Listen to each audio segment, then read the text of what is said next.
Hello, everyone, and welcome to the Variety Gaming Podcast. Today's featured game is Remnant 2, and later we have two more entrants into the Indie Game 500. Joined, as always, my I just got facial hair yesterday co host, Atrax. Tell us about the game. Come on, man. It was 2 days ago. Give me some sort of advantage there. Give me the benefit of the doubt. But yeah, we got Remnant 2. It's developed by Gunfire Game, published by Arc Games. The description: Remnant 2 pits survivors of humanity against new deadly creatures and godlike bosses across terrifying worlds. Play solo or co-op with two other friends to explore the depths of the unknown to stop an evil from destroying reality itself. Available on the PS5, PC, and the Xbox Series consoles. Released 7/25/2023. This was one of the games that we also announced that we would be covering in the season finale. So if you have been with us since the season 1 finale, we hope you have been as excited to play this game as we were, or I know for sure I was, especially with the announcement of the DLC that came out most recently too. Ray, you have not played the first one, so diving into this second one, it was a little bit different because I had played Remnant from the Ashes. What was your experience diving into this world for the first time? You said I never played the first one. Did you not? I thought you hadn't. No, I did. I didn't Oh, you progress did? like All right, well, fully through scratch the that. game, but I Okay. had a good understanding about what I was getting into with the game. Well, never mind then. See, I should Either have way, just we can run still with start with you. it. I should have just run with it. It would have been great. No, it's a fun game. It honestly, Remnant 2 is a really good game. I certainly got flashbacks of Remnant from the Ashes as I was progressing through just even the tutorial area. I like how the tutorial this one's a little bit more guided, a little bit more here's how this works as opposed to the first one. You did get little snippets of here's how you look at your map, look at all these other things, but it was different having more of a character interaction through the tutorial area as opposed to just doing it yourself. So that's what made it really cool for me. At least if you hadn't played it, if this is the first time picking up a game like this, there is that kind of a new player hand holding, at least at first, but then it goes away fairly quickly. I don't think the tutorial took me more than 10, maybe 15 minutes, but then that's just because it's like if you're watching the cutscenes, you're watching and listening to the interactions, then it takes a little bit more longer. But the melee combat. I'm a big fan of melee in these types of games, specifically because I feel that there's a little bit more of a challenge to say I'm just going to run melee in a game that's almost designed to favor long range weaponry. So I like it. It feels Souls like for the melee combat just because you have to time your dodges.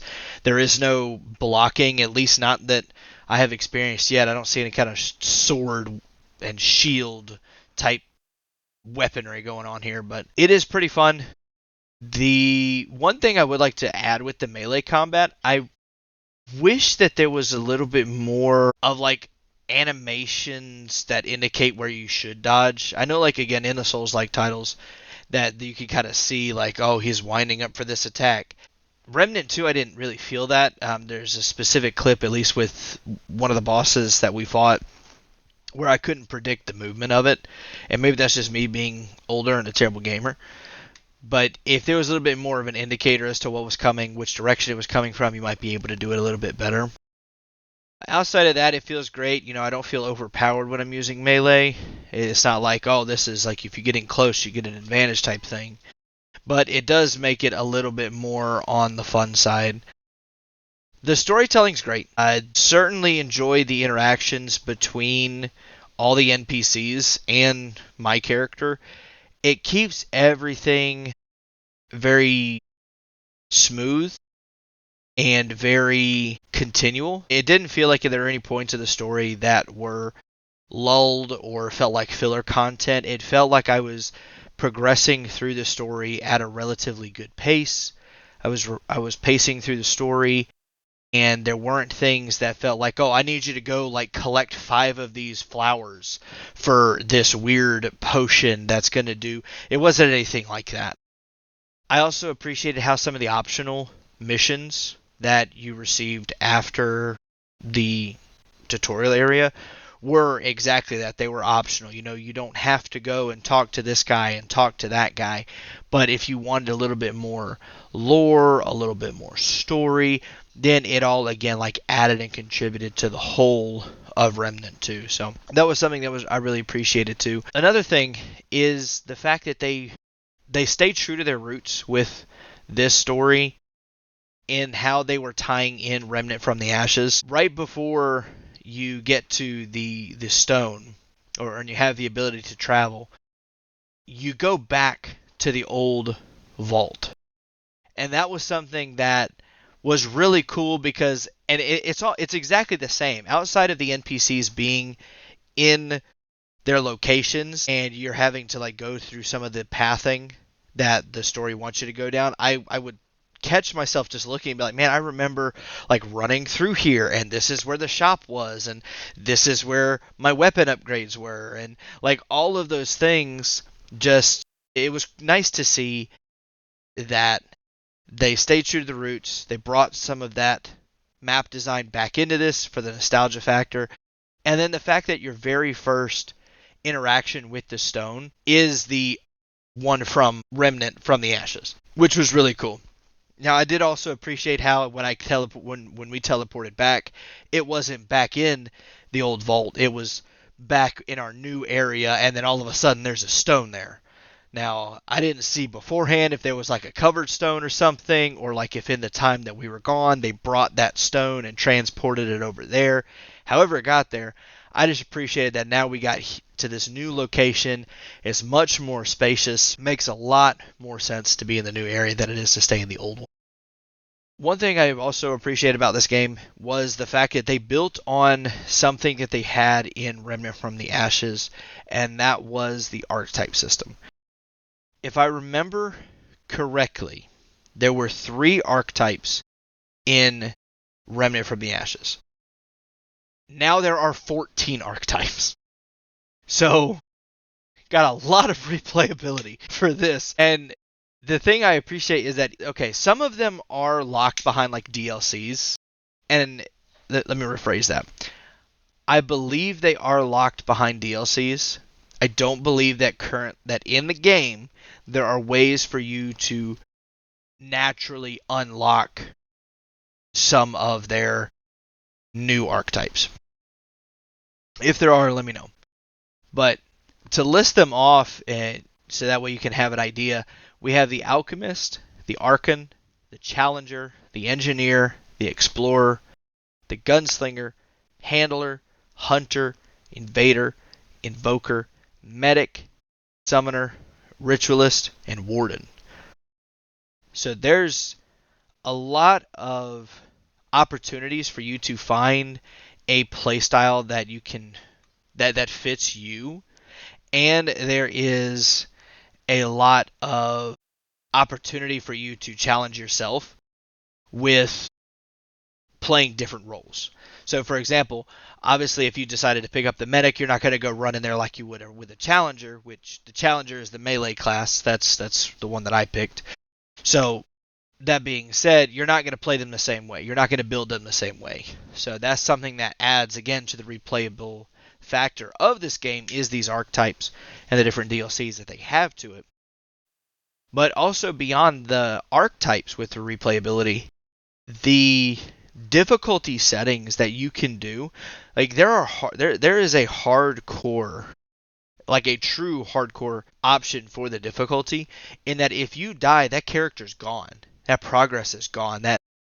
So if you're going to go into this game with the difficulty setting that high, you've either played it before or you are okay just losing progress because I didn't mean to go in this door yet. Like the one of the videos or part of the video that you guys are seeing is a boss fight that I had no idea was a boss fight. There was no indicator that it was a boss fight. There was nothing. and I go through and I just interacted with an object, and Atrax has no idea. Atrax hears the boss fight going on. He's like, "Oh, I gotta get back to you," and I'm over here fighting for my life in a situation I wasn't prepared for. Now, if we're playing on the hardcore difficulty, that would be it. Like we'd have to start all over again. So that's where if you play it again, you have to accept that you're gonna lose your progress, or you've done it before and you haven't, and you have a build that you want to use and say, oh, let me try this on a hardcore level and see how good this build truly is, or how good I am at the game with this class. Other than that, there's a lot of collectibles. That's something I've noticed too. This game has a lot of things that you can go around and find if you're trying to complete certain weapons or certain armor sets or upgrading things. So you can continually play the game to go and find them. I know I've come across a few different things between YouTube and TikTok and YouTube Shorts where people have guides like, hey, if you go from the stone to this area and you hang a left at like this fallen tree, there's this stone that you can grab, and then if you take it back to this other area. So there's like layers to how you unlock some of these things that honestly I feel without these guides I don't know how these people find these things, but that's there for you. If you're more of a 100%er collection type person, then this game has a lot of that for it. Difficulty of the puzzles. There are some puzzles in the game, which is really cool, and I like the fact that they aren't cookie cutter puzzles. And what I mean is, it's like I'm not going to go into one instance, have one puzzle, go into another instance, and it's the same exact puzzle, but they just rearrange the steps. Like some of them are unique for their areas, which is really cool. And that's another thing too. When I mean areas, the different instances that we've come across in our playthrough of this game have been really cool and really unique for the environment that we are in. And I say that because the boss that Atrax and I fought is in this water area that if you go off of where the ground is level, like you're swimming essentially. You're sluggish in your movement. You can't really pull your gun out. Like it's all about your positioning, and this guy will punish you for it. So that's what's been really cool. Then the Fallen Temple area, like when you go with the interactions for the first time in the temple, that's unique and different because it's this fallen temple. We've never seen it before, and now we have this weird faceless person who's not speaking a word but has this interpreter speaking for them, and it's just really cool how they kept to the character design, the uniqueness of the different areas, and just again they did a really top notch job with this game. Atrax, what was your experience? Well, so I would definitely wrap this game up in 4 or 5 words, depending on how you look at it. Sci-fi Dark Souls with guns. I love the atmosphere. The first Remnant was really good in atmosphere too, but this one to me anyways was, and maybe it's just because now it's in a little bit higher resolute, like the graphics are just a little bit better, but this one sucked me in a little bit more. And again, it could be because I did enjoy playing the first Remnant. There were a couple of things that I didn't like about Remnant 1 that are now, I wouldn't say they're necessarily fixed, but they're just, you mentioned the archetypes. I really didn't like that there were only 3 in the first one. And some of the DLCs were a little bit disappointing. I understand the whole endless replayability thing, and I agree that these games are incredibly replayable. Probably one of the best bang for your buck games, if you will, in terms of being able to play it over and over again. And it's also co-op, so that makes it really good too. You mentioned a little bit about the Remnant 2 story and how the Remnant 1 story kind of intermingles. I also feel like if you haven't played the first one though, you wouldn't be totally lost. So I agree with you that it was a better experience to go through the intro part where you power up the crystal with Ford, more or less knowing who Ford is and the room that you're in, what the significance of it is and all of that stuff. but you wouldn't be totally lost in the story if you were a brand new player. So I think they actually did a pretty good job of that. They also left a good amount of mystery and intrigue so that if you are a returning player, like in some sequels, you almost kind of know how it's going to end, even though there's like crazy twists and stuff. Good sequels don't feel that way. And this is definitely, in my mind, a good sequel in terms of story because crazy stuff. You're like, oh yeah, I know what's gonna happen, and then all of a sudden something unexpected happens. You're like, oh whoa, okay, right. Whoa, I thought this was how this world operates, but no, I guess not. We got something else going on here, and that type of feeling is really cool, especially coming off of the first one. And I will say some of the boss fights in this one really made me feel like, whoa, especially some of the cutscenes, as opposed to the first one. Specifically, the Labyrinth boss. Unfortunately, I didn't get to play through that section of the game this time around, but the Labyrinth boss, it is one of the main bosses. So if you play this game, you will go through it. That boss, the first intro to it, I was like, oh my gosh, this is what we're going to do? Okay, like, all right. And then figuring out the puzzle, which I'll talk about that in just a minute, but figuring out the puzzle of the labyrinth boss it was difficult, but to me it was also a lot of fun. I imagine on replays it won't be as exciting as the first time you go through. It might even be a little annoying, but that first time through is like, whoa, that's super cool. And there were moments of that in Remnant 1. I don't want to downplay Remnant 1 too much, but it is I feel like I experienced more of those moments in Remnant 2 than in Remnant 1. And maybe again that's just because they had the formula from Remnant 1 and they knew how to build off of it. Remnant 2 with the various archetypes like you mentioned, 14 of them, 3 of them being behind DLC. I looked that up while you were talking. So 3 of them are locked behind DLC. I like that that was one of the problems that I mentioned earlier that they solved with Remnant 2. That now you can go through multiple playthroughs, you can unlock newer classes, and that incentivizes you to play through the game in addition to the way that they mix up the bosses and the worlds. I think that replayability is often lost in Souls games, especially considering that they are kind of more or less meant to be played like on New Game Plus, New Game Plus Plus, and New Game Plus 7 and all of this stuff. Like people just crank up the difficulty. I understand that those worlds are so well made, especially I'm not talking about Elden Ring. Elden Ring is so huge like that doesn't really count in my mind, but like Dark Souls 3, or the first 3 Dark Souls, Sekiro, all of those games, Neo 2, their replayability is kind of low outside of the fact that you have increased difficulty.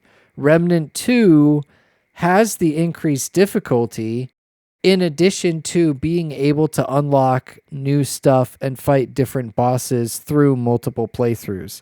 It's not necessary that you go through multiple playthroughs in order to know what's going on, but even so, it incentivizes you and it also rewards those players who want to do that type of stuff. I think that's really cool, and I hope that we see that type of development incorporated in more Souls like games, especially if they decide to do like a Remnant 3 or maybe a Remnant game that takes place like way before all of this stuff happens. I don't know. We'll have to see. I think that would be pretty cool. Going back to the boss fights just a little bit, the 2 that I fought by myself in preparation for this episode, the Mantigora and Legion, both had very interesting mechanics. I think my Mantigora AI was a little bit bugged because it just kept flying around and it would fly way high up in the air and then it would fly past me and then way down, down, down in the sky and then way high up in the air and then way down again. And it's just kind of weird to me. I did eventually end up getting the Mantigora down and getting the rewards from it. Thankfully, they landed on the platform and they didn't fall off. Legion, on the other hand, was much more of what I expect a quote unquote boss fight to be. Maybe Mantigora isn't, but Legion definitely was. And I don't even know if it was a boss. I think it was at the end of a dungeon, but I'm not entirely sure. It was a named boss with a health bar, so I consider that a boss. But I didn't figure out the mechanic at first, and I like those types of things that you need to figure out for boss fights other than just straight DPS. In this instance, I needed to figure out that I had to kind of like dodge and weave behind the pillars to not build up too much madness.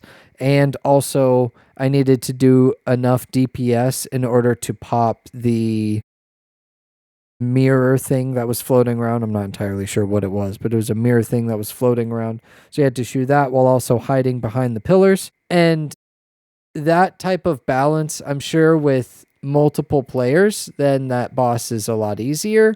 But being a solo player, having to figure out that little bit of mechanics and then that boss being more or less easy was enjoyable. I felt that was very rewarding. Also, too, the boss summoned like minions, I guess. I don't know entirely what they were, but creatures, and slammed the ground and caused a giant wave. So, in addition to having to peek around these corners and figure out the mechanic of the mirror, you're dodging all of this other stuff. And it didn't feel so impossible as a solo player. I hope that if I were to have more people, they would scale it up, and I'm sure that they would. Maybe damage, maybe more enemies spawning, things of that nature. But it felt that right balance of difficult and not too difficult to where I wanted to give up. Sometimes the Souls games feel that way. This game doesn't feel that way very often. I've been playing on veteran mode too, so I don't know. It's been a very interesting back and forth. The Mantigora especially was kind of a shocking thing. I don't know. I don't think it was supposed to be coded that way. It just like flew way up and then way down. I don't know. It was odd. One thing I will say about this game though, one critique I have is some of the puzzles are insanely hard for no reason. Like the water heart puzzle, it took me forever, like forever, to figure out more or less what I was supposed to do. And even then, I couldn't quite decipher it, and I ended up having to look for a guide. Now, maybe it's a lol get good thing, but even the guide was very generic, and it was just like, yeah, so this is how you get to the answer.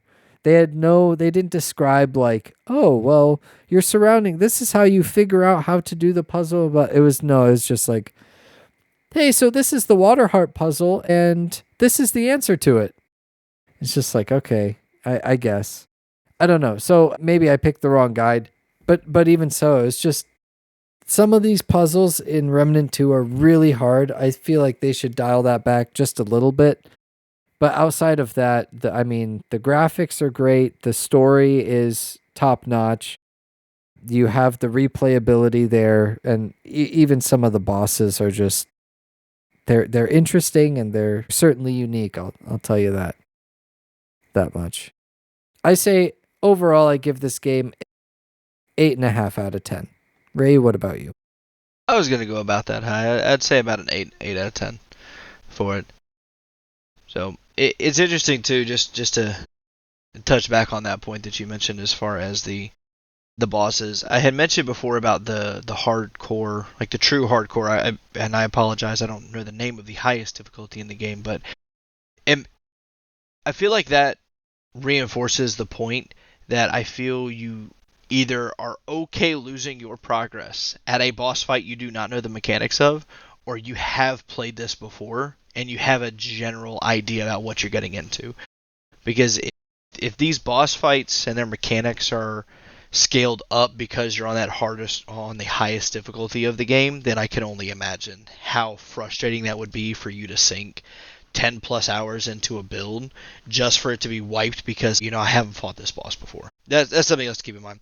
But speaking of keeping things in mind, it's that time of the year where holiday season and everyone is traveling and being traveled to, and the game of the season came at an interesting time for us, I'd say, for this this year. Due to traveling for Thanksgiving, I was occupied and held captive by family and turkeys and stuffing and all the good stuff. So I was unable to contribute to the war efforts for our What he's War saying is 119. he abandoned his colonial brethren for his family. We got men dying out there. War 119 has begun. The colonials were starting off good early again. We know what happened last time. We were so confident and we got completely wrecked. I know we little joking aside, from the VGP. But yeah, it's been fun. I dove in a little bit solo. I know Rayo hasn't had the time, but I dove in by myself and playing on the front lines. It's still fun. Like I'm not saying it's not. It's been a good time, but I feel like personally I need to get involved in the community a little bit more, like the 92nd Regiment, or if any of you out there want to play, let me know, because we need some more people to like do group activities, or we need to I need to find a group to do some of these group activities, because I've played a good amount now, probably about 15 or so hours on the front line, doing all sorts of different things, making some friends on like, yo, hey, you're all going over this way? Yeah, let's go this way. And oh, there's some people over here. And then you respawn, you grab another rifle and you run back over there. And okay, so where are we at? And that type of stuff is fun. And it's a unique experience all on its own.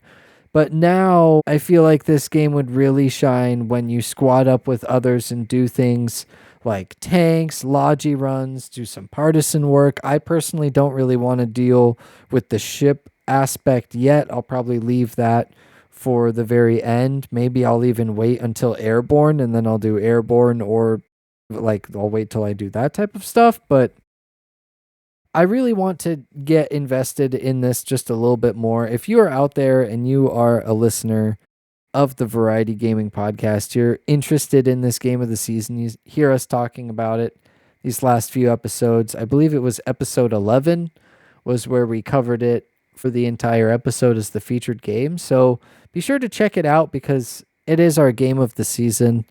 And we do have a couple of weeks left, and there are some fun infantry updates that they have been doing. And chances are War 119 will probably end. I don't know. I'm assuming that it'll be over by the time the year ends. We'll see how it goes. We'll definitely keep you updated in our game of the season section. So be sure to listen for that. But yeah, War 119 is going to be it's going to be fun. We'll have to get invested a little bit more into it.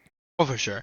And hopefully this war will last about as long as War 118 did, so I'll be able to get involved and actually contribute, not leave people behind dying. But that being said, gentlemen, start your engines!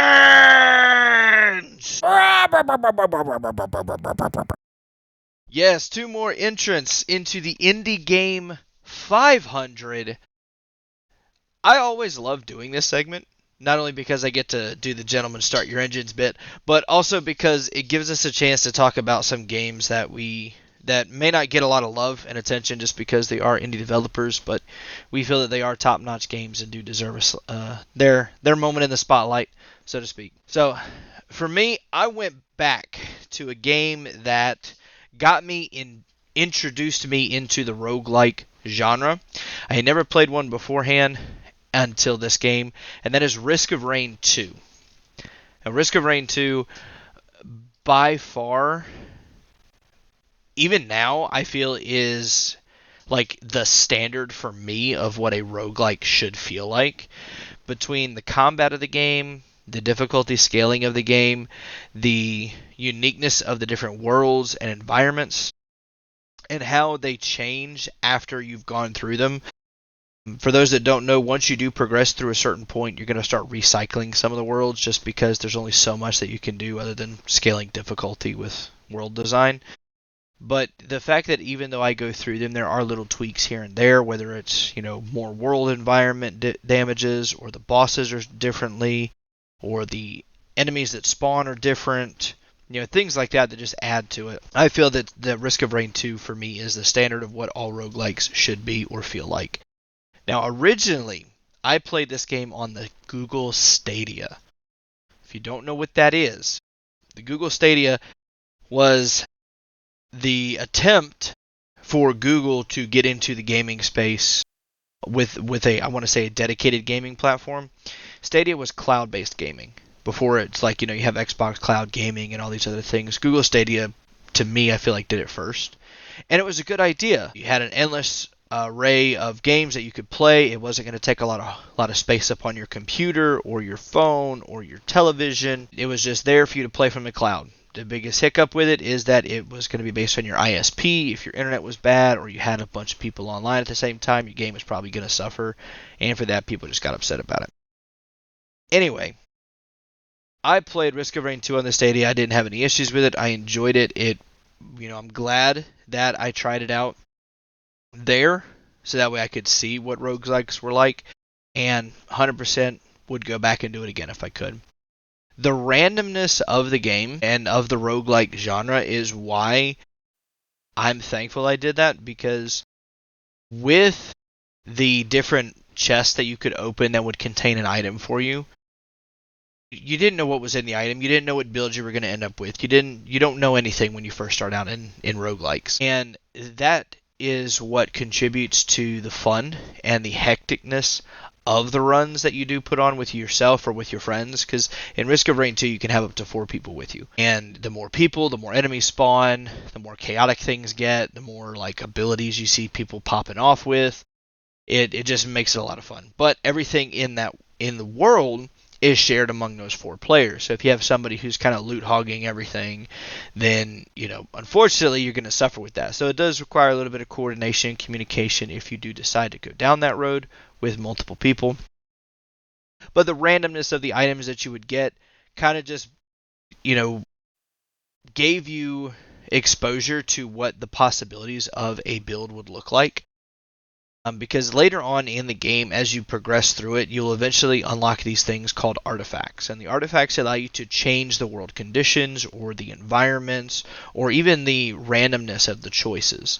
You got to control those things. So then you had some of these really interesting builds that people would come up with. You could, max out your bleed damage, or you could max out your electric damage or fire damage, or whatever it is you're going for on your build. This is kind of where you started tailoring builds to certain characters, or tailoring builds for certain runs. Like we want to go really, really far and spend 5-6 hours on a run. Like we need to build all these things. And that's what really I appreciate about the fact with Risk of Rain 2 is that you do get the chance to experience the random, but then you have the chance to control everything as well.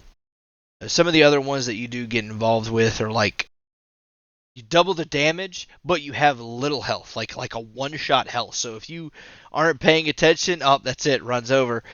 So that's what's fun. And like I said, there are hours of fun in a single run. Like you could sit here, and as you're playing, there is a timer progressively going up in the top right-hand corner, showing how long your run is. So you'll sit there, and it's like 120 minutes have passed, and it doesn't feel like you've been at the game for 2 hours. And then you're like 200 minutes, and you're like, wow, where did the time go? And it's just when you're in the middle of these runs, you're having too much fun, and it's too much chaos going on the screen. And there are actually people, you can look it up on again, your platform of choice, YouTube, Twitter, Twitch. There are people that break their game because they're doing so much on there. A couple of the ones that I've come across are like speeding. They just focus on getting the movement speed. And so then they'll go take a step, and then they fly across the world into a wall. Or there's the one where they jump and they just keep jumping and jumping and jumping, and they get to like the ceiling of the map and they can't go any higher. And it's all these weird things that people like to do with building. So that's something too that I appreciated about it. There are plenty of characters to unlock. You can choose to purchase things if you want to, but you can unlock them. You do need to read some of the unlock conditions for the characters so you can have an idea. One of them is you have to take the power supply off of your landing pod and take it all the way as your item to a specific map. And then you have to go find the robot and put that power supply in the robot, and then you unlock that character. Well, if you die with that power supply before you get to that world, guess what? You don't get it anymore. You don't get that character. But that's something that you have to read. You have to figure out, like, okay, what does this character do? What does that character do? So that way you can kind of plan like what you're going to do for that run. Because runs could take anywhere from 5 minutes if you scale it up on the difficulty to, like I said, 5 hours. So you really got to have an idea about what you're wanting to go into with that. Plenty of test builds, or builds to test, I should say. As I mentioned with the artifact list and the things that you can go down with the builds, you can figure out, okay, I want to have a one-shot build for bosses. Well, then you're going to tailor it in one way. Or if you just want to be like, screen wipes and just damage every ad, but not so much the boss. That's what makes it really interesting, is that there's replayability in this, and if you're like me, you need to feel some type of progression in a game. And Risk of Rain 2, every single run feels like you're making progress. Like, it may not be something like an account level or a character level, but you're progressing in your knowledge of the game, so it's like, oh, if I pick this item, it does this, or if I move this way, it does that, or, oh, that's what this boss does, and that's what these enemies do. Like, there's always, it feels like there's progress being made, even when there's not really a solid progress. There's no battle pass, there's no, like I mentioned, account level or character level or season levels or anything like that. It's just a regular game you get on, you play with yourself, your friends, and it's just an enjoyable experience for everyone. So, Risk of Rain 2, it goes on sale a lot, like honestly a lot. So, if you see it on Steam, or if it might be on Game Pass as well. I haven't checked, but I know that it goes for sale on Steam a lot. So pick it up, try it. It's a fun little thing. They have a new DLC out, so that's always something that's enjoyable for people. You know, they love their DLCs, which gives you new characters, new worlds, all that kind of stuff. If that's what you want to do, go for it. I highly recommend it. Atrax, who is your entrant into the Indie Game 500? Well, I've got something cooking up here, sizzling up here, that has been so much fun for me to play lately. I can't remember how I found it, if it was a Steam notification that popped up, like your little Steam news, or if I know it was on Steam, or if it was just in the specials category because I browse in there frequently. I don't remember exactly. Oh no, it was in a recommendations. It was during the Steam Food Fest. They had all sorts of food-related games on sale, and I saw this one, and it had a demo. I can't believe I just remembered. And it had a demo, and I played the demo and was immediately hooked. This game is called Galaxy Burger. It's developed and published by Galactic Workshop, which are two people. I am going to terribly butcher their names. I am sorry. Dmitry Zaitsev and Oleg Savin. Two people made this game. The description is a stress-free cooking game that lets you relax.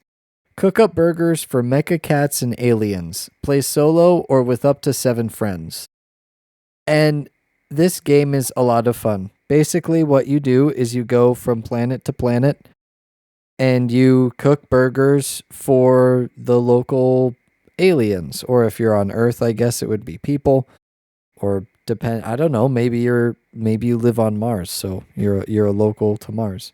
But you can play all of these different planets, and each of these different planets has different recipes, or different special recipes, I should say, for different burgers. Later on, you can get things like a soda fountain, all of this other exciting stuff. You get a fryer, and they have like onion rings and French fries and cheese balls and all sorts of chicken nuggets, like all sorts of this different fried food stuff. But you start off very simple, just making burgers and cheeseburgers. You can either cook the patties to medium or to well done. So sometimes the customer orders a custom burger or a custom cheeseburger. So then you got to, change it. Or they want a cheeseburger with 2 pickle slices. So you got to make sure you add the 2 pickle slices. You're just making burgers. It's so chill. The music is very calm and the graphics are very simplistic, but it is so much fun because as you make more burgers, obviously people order more. So you start off maybe making one regular burger and one cheeseburger. And then after you gain some reputation and you have 2 or 3 stars, now customers start ordering like 2 burgers and 2 cheeseburgers at a time. So now you got to start, okay, well, we got to make the, burgers and cheeseburgers, and the cheese cut. You want to make sure that the cheese is griddled. So you have to put it on the top of the patty at the right time to make sure that either the cheese or the patty doesn't burn, like all sorts of this fun stuff. And then as you progress to maybe 4 stars, then you unlock a special recipe for the planet you're on. So I think, is it Mercury the first one? Yeah, Mercury. Yeah, Mercury is the Mercurian burger. And that's a special burger. See, I've played it enough. I even know the recipe. You toast the bottom bun and then you put some mayonnaise on it. Then you have a medium patty with grilled cheese. And then 2 pieces of tomato, 2 onions that are also grilled, 2 pieces of pickle, ketchup, and then you also toast the top bun. And so like that's a Mercurian burger. And so then you play with that recipe for a while. And so you know it, and then you move on to the next planet, and the next planet has that. Plus, it's got, I think it's like the Galaxy Burger, something like that. So then you remember that, and then you go to. So each of these planets has these different recipes, and you can also pin the recipe to the top so you can see what it has, and you slowly progress through these planets. And then on top of that, there is, like I mentioned, the fryer. There's the different soda machines, all sorts of these different ways that you can either make more coins and money, which you can use to get passes to better equipment and better planets. You can also use the currency for coupons, which help you in your current run. So it's kind of roguelike in that sense. But you can use the coupons to help you in your current run. For example, customers will only order certain burgers, or customers will always order fried food with their burger, so then you can make more money. Or this coupon increases the current customer count by 7, or something like that. There's all sorts of various things that these coupons can do for you, and they alter the way that you play the game, and it is so much fun, and it's really chill. I've only played by myself, but you can play up to 7 people. So it is a co-op game, and I think that makes it even better. I haven't played with anybody yet, but I actually feel like that would almost be more stressful to play with people, kind of like an Overcooked scenario, as opposed to by yourself where it's only you. Yes, it is kind of Overcooked style, but it's only you and you just get into your timing and your rhythm. I don't know.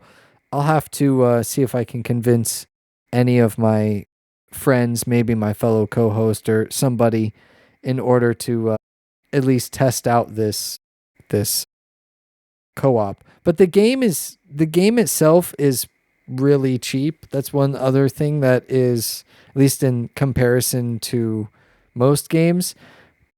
Standard MSRP is $11.99 US. Right now it's on sale for $9 during the current Steam Autumn sale. I believe the Autumn sale will be done by the time this episode comes out, unfortunately. But even so, it goes on sale pretty frequently, even at full price, $12. It's not that bad. And just like with Risk of Rain 2, the amount of replayability that you can get from this game is a lot. Not only can you play on the normal standard mode where you gain reputation and money, you can also play on endless mode. So you could try some of the more difficult planets and you could play on endless mode. So, however, you just get into the zone and you're just, creating burgers and passing out drinks and completing orders, all sorts of that fun stuff. And there is also it's not a timed mode, but it's a mode where all the customers are impatient. So you can't just chill out and make stuff and send it on. You have to really focus on your timing and get things ready at the right time. And okay, I'm dropping the burgers now. The burgers have been cooking for this long. Drop the cheese. Now we put the fries and the onion rings in, pull the little onion ring things out, and all of that stuff now is on a timer. And that adds a little bit more fun to it, which also gives you some progression because, again, you gain tokens and you gain reputation. You can unlock new areas, and it's just a lot of fun. And I highly recommend, if you want just a chill game, either by yourself or co-op, highly recommend checking out Galaxy Burger because it is just a top tier game in my mind. And I've been playing it like at the end of the day to just chillax just before bed, and then I'm just ready. The only danger, though, I will say that there is a danger with this game. Make sure that you eat first and you're not hungry, because after a while you'll be like, man, yeah, that burger looks really good. Oh, this customer went double cheese, double patty with extra sauce. There we go. And toasted buns. That sounds really good. Okay. Oh man, this person ordered an egg burger with, mustard and this. That doesn't sound too good. I think I'll pass on that. What? This person ordered a vegetarian burger? What? Who are they? What? Like, I don't know. It definitely eat a snack before you play that game because you will get hungry fast. But that's the only downside in my mind to Galaxy Burger is just that you get hungry. Man, I'm starving now. This entire time you're sitting here describing burgers, and I'm like, I'm getting hungry. Like, Yeah, yeah, you do. And you know what? Our viewers, listeners, wherever you are, if you're watching the video, watching me play and serve up some burgers, you might be getting hungry too. Because I'm telling you, man, like it just, even though it's not detailed at like it's a very cartoony art style. It's not realistic. It's detailed. It's just cartoony. that's it. I'm gonna go get a burger after this episode is, You is should finished you should recording. go get a Galaxy burger. It's cheaper than an actual burger. Is this true? That was awesome. The game is interesting. I would be more than happy to test it out with you and try the co-op to see if it's anything like some of the other cooking games that we've played or that are out on the market. But yeah, let me know when. Anything else you'd like to add about your Galaxy Burger? Go get it. Swoop it up while it's on sale or buy full price because these two devs deserve it. Galactic Workshop. Well, thank you guys so much for hanging out with us today. We certainly do appreciate it. While we talked about Remnant 2 and the wonderful experience we've had with it, and nice throwbacks to Remnant from the Ashes, to HX updating us on our game of the season, and the new war kicking off at 119 with the Colonials getting off to a nice good start. Hopefully we can keep up that momentum and not have a repeat of 118. And then rejoining us for the Indie Game 500, where we added into the contestants for the Galaxy Burger and Risk of Rain 2. Thank you guys so much. Take a listen and watch us. We keep forgetting now that Spotify has video. So take a look on Spotify, YouTube, Apple. Rate the show. Let us know what we could do to improve the show, what your thoughts are on it. Tweet at us. We are on X and now Blue Sky at Variety Games Pod on both platforms. Now we have a question for you. Who won the Indie Game 500 today? Risk of Rain 2 or Galaxy Burger? We'll see you in the next one.